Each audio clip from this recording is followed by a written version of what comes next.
I'm like Granny. I keep bees in Mattapan, Massachusetts, neighborhood of Boston. Well, I got started in beekeeping because my dad kept some bees back in the 70s, kind of a back to the lander. Got me hooked on eating it as a kid. I just got, you know, it has this real like childhood memory comfort food thing going on. So when I moved out of my folks' house, I needed a place to get that that kind of honey. I just started keeping bees just for that one reason, is to supply my own need to get that.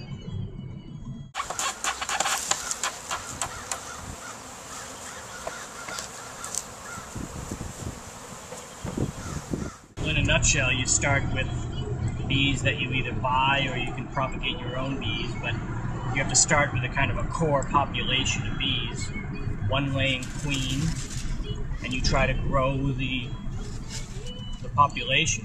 In many ways, it's a lot like having an ant farm. You want to have an army of insects. A lot of it is timing based too. You want to have an army of bees to work an army of flowers. So this time of year, when there's so much flowering, you want to have as many bees as possible. And she has no attendants. There was like 50 bees in here. Huh. The way you judge how good a queen is her laying pattern. And this queen, so far, if you look in every single cell, there's an egg. And that is a young, good queen. Right there, she's laying. She just came out. That's pretty awesome. Yeah. Do you want to tell me what those white larva-like things are? Those are, because we just took this hive apart, those are broken, open, male drone bees. That's and the bee in tons, the larval stage. And look at all the drones here. That's a lot of drones. And the drones exist, they're the worker bees? No, those are the male bees. Those are the ones that mate with queens. And they don't have a sting, and they don't feed themselves. I forgot, they don't sting. So just grab it.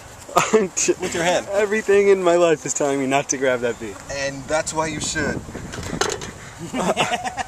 Oh, I don't think I can do it. Grab that one. Just grab him. Grab him.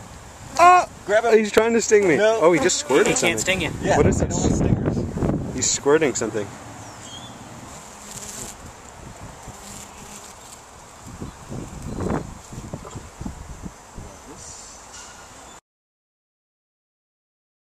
Let's see, they're trying to clean out the inside of the hive. They're going to try to push all the gunk. See all this old debris and stuff from the winter. And they're going to move that? Yeah, they'll pull it all out and they'll clean up the whole house. But you can see them, they're bringing in pollen too. If you look at a bee with little yellow pellets on their back legs, see these? See the pollen? Yeah. Those two little pellets, that's their food. There's usually a pellet on the back of each leg. One little pellet per leg. And what that is actually millions of grains of pollen rolled up into a little ball. Very high protein. Because that's what they need to build bees, build populations.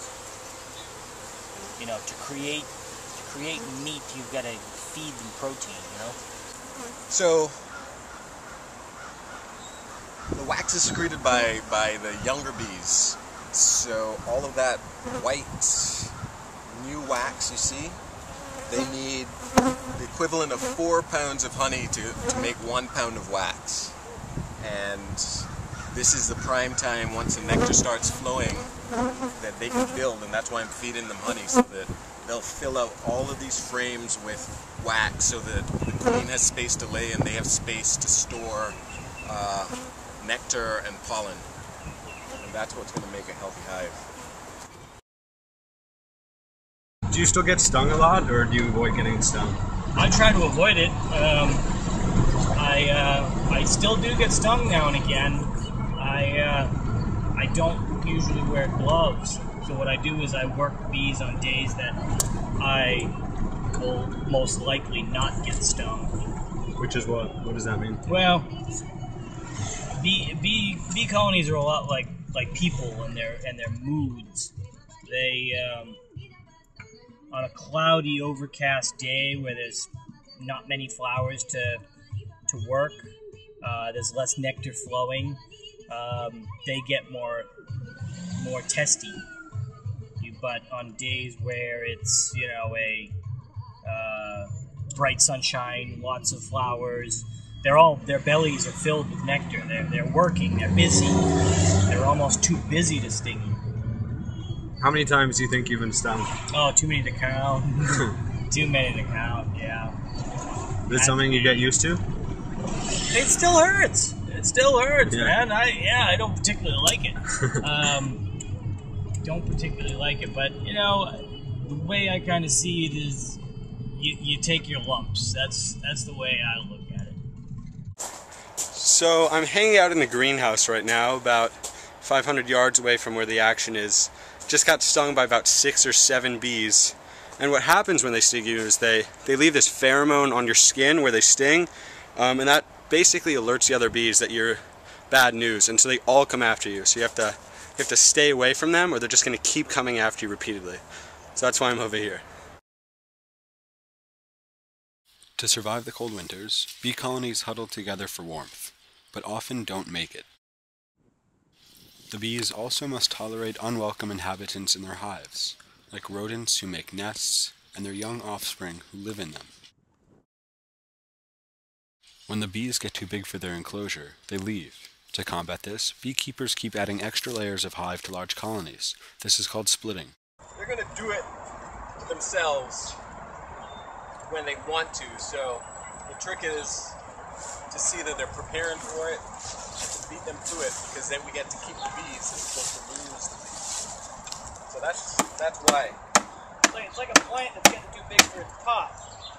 You can either split the plant, and then you'll have 2 plants, or wait for the thing to suffer the consequences of being too big. They'll split themselves.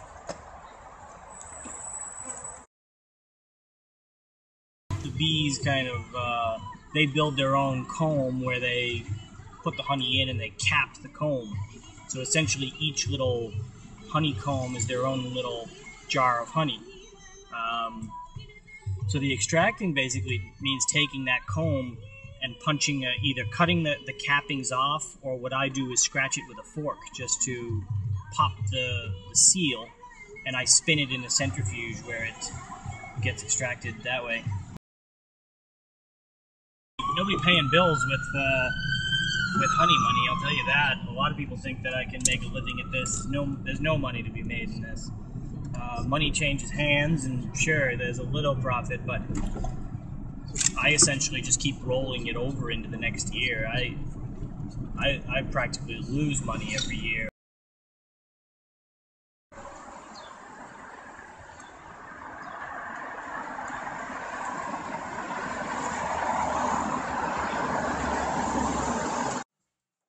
Follow the Honey features hundreds of honey and bee products sourced from around the world. These products include beeswaxes, chocolates, beauty supplies, mead, and of course, honey of every flavor, style, and origin, all of which are carefully documented in a giant honey book. Each of the honeys is meticulously researched, its origin, the beekeepers that make it, the medicinal properties, that it's pesticide and chemical free, and so basically what you see on the shelves is the product of a lot of research. Some of the store's honeys are pollinated from highly unique flowers. The rata actually is also really incredible. The rata is from, oh, it's right here. It's from New Zealand. This blooms from a flower that a tree that only blooms every 2 years. So it's really, really, really rare. And it's, the tree is from the mint family, so you'll taste like this nice cooling. The store also offers local honeys, some of which are available on tap. That's why, that's the biggest reason why I would like to make this heavy template. Just that way that issue of running it probably, trying to get the way it's changed, we just moved it around a little bit. All in all, Fall of the Honey is a hidden gem, with countless delicious varieties of honeybee products that will give you a whole new appreciation for the complexity and versatility of honey. I love honey. I have a vicious sweet tooth. I drink a lot of tea. I'm very I quit the coffee habit, so I take my honey in tea now. And but I love it on cornflakes. I like it with butter. Well, mine, yes, oh, of course. I have this connection with mine that's like this childhood comfort food thing that you just cannot get this taste of. It's the taste of love? It tastes, well, the flowers are different. People wonder why I keep bees in Boston, and it's because there's this incredible diversity of flowers. You can't find this in other places.